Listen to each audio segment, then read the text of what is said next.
Time to talk about balance changes. Bee's Honeycoat star power is being replaced with Honeycomb.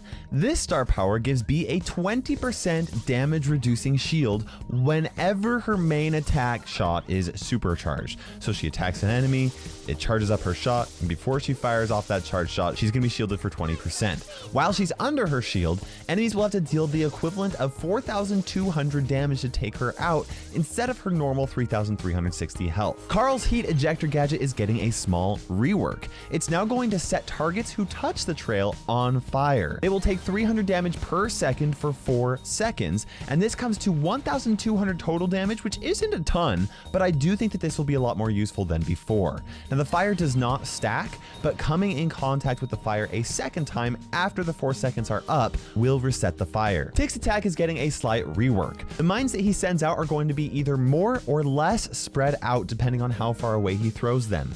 If he throws them really close to him, they will actually be closer together than before, but if he throws them really far away, they will be more spread out than normal.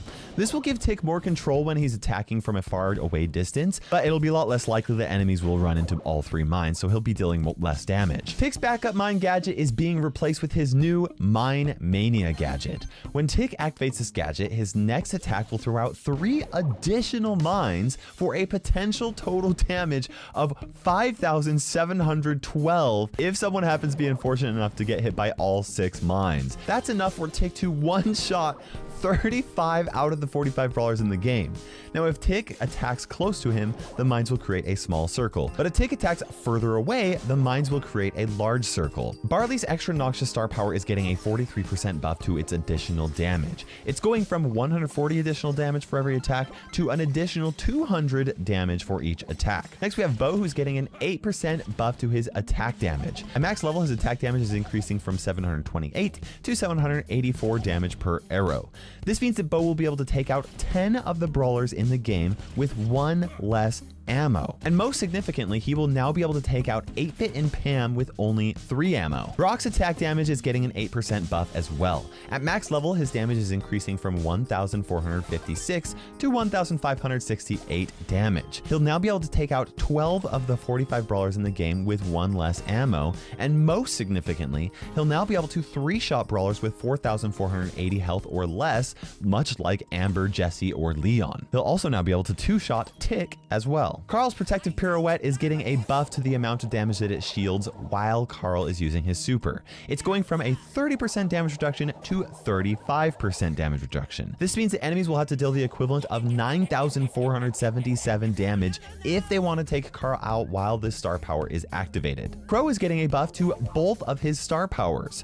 For extra toxic, the amount of reduced damage that poisoned enemies will deal is going from 20% reduced damage to 25% reduced damage. For carrying Crow, the additional damage that Crow deals against low health targets is increasing from 120 to 152 additional damage. Gale's super is getting a 140% damage buff. That sounds like a lot, but it pretty much just means that his damage from his super is growing from 140 damage to 336 damage. Gene is getting a 12.5% health buff. At max level, he's going from 4,480 to 5,040 health. This means that he's going to survive 1 additional ammo from 11 of the 45 brawlers in the game. Lou is getting 3 decent buffs. First of all is a 3% health buff. He's going from 4,340 to 4,480 health at max level, which is only enough to change a couple of small interactions. But his super is now going to deal 56 damage per second. Beforehand, it didn't deal any damage to anybody within its radius. And this is not a lot of damage, but it is enough to prevent enemies from healing, which is why this is actually a really good buff to Lou, at least in my opinion. Additionally, Lou's hypothermia star power is getting a buff. The maximum reload speed debuff that enemies will get depending on how cold they are is increasing from 35% reload speed debuff to a 50% reduction in their reload speed. Next is Amber, who is getting a 10% damage nerf to her attack. Each tick of damage is decreasing from 308 to 280. In other words, her DPS is decreasing from 3,080 damage per second down to 2,800 damage per second.